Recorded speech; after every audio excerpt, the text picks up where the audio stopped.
রান্নাঘরের ইউনিক সব জিনিসপত্র আমার সবসময় ভালো লাগে। তারপর সেগুলো যদি এক ছাদের নিচে পাওয়া যায় তাহলে তো কোনো কথাই নেই।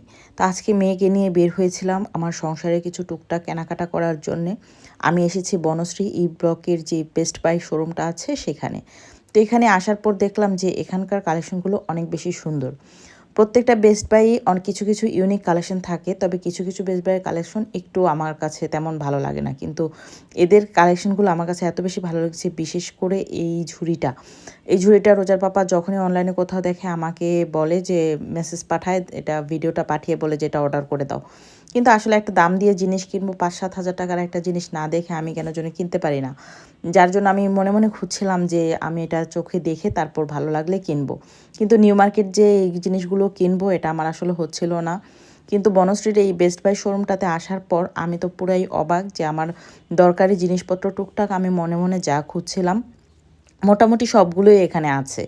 তো আজকে আমি সব কিনবো না, কারণ আমি যেহেতু রোজাকে নিয়ে একটা কাজে বের হয়েছিলাম, আমি আমার টুকটাক কিছু কেনাকাটা করে যাব। আরেকদিন রোজার পাপাকে নিয়ে এসে আমার সংসারে দরকারি যে জিনিসগুলো যেগুলো একটু ভারী আমি একাকিরি করে নিয়ে যেতে পারবো না, ওগুলো কেনাকাটা করে নিয়ে যাব।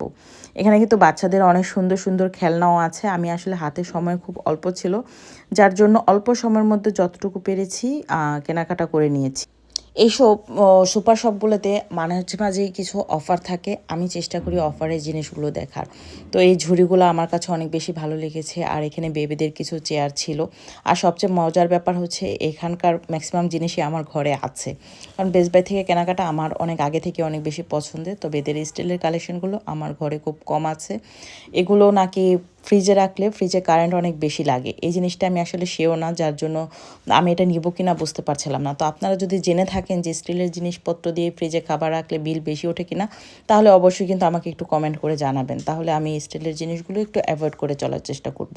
তো এই খেলনাগুলো আমার ভালো লেগেছিলো। রোজা কিছু কিছু খেলনা নেওয়ার জন্য বায়না করছিল, কিন্তু রোজা কিছু চাওয়ার সাথে সাথে আমি তাকে সেটা দিই না, কারণ রোজা যেহেতু সামনে বার্থডে, রোজার জন্য আমি অনেকগুলো জিনিস কিনে রেখেছি, ওগুলো তাকে গিফট হিসেবে দিব, যার জন্য এখন আর নতুন কোনো খেলনা নিচ্ছি না।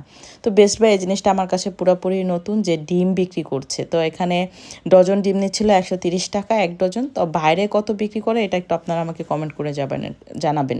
এটা কম না বেশি আমি আসলে বুঝতে পারছি না। আর তাদের একটা অফার চলছিল যে যে কোনো মশলা 2টা কিনলে একটা ফ্রি। তো আমি আমার পছন্দের কিছু মশলা নিয়ে নিলাম, কারণ এই মশলাগুলো মাঝে মাঝে আমি ঘরে রান্নাতে ব্যবহার করি।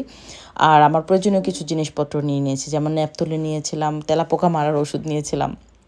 আর সামনে রোজার জন্মদিন, আমি বের হলেই টুকটাক কেনাকাটা করি সবার জন্যে, যেহেতু রোজার জন্মদিন, রোজাকে একটু জামা কাপড় কিনে দেওয়ার ইচ্ছা আছে সামর্থ্যের মধ্যেই।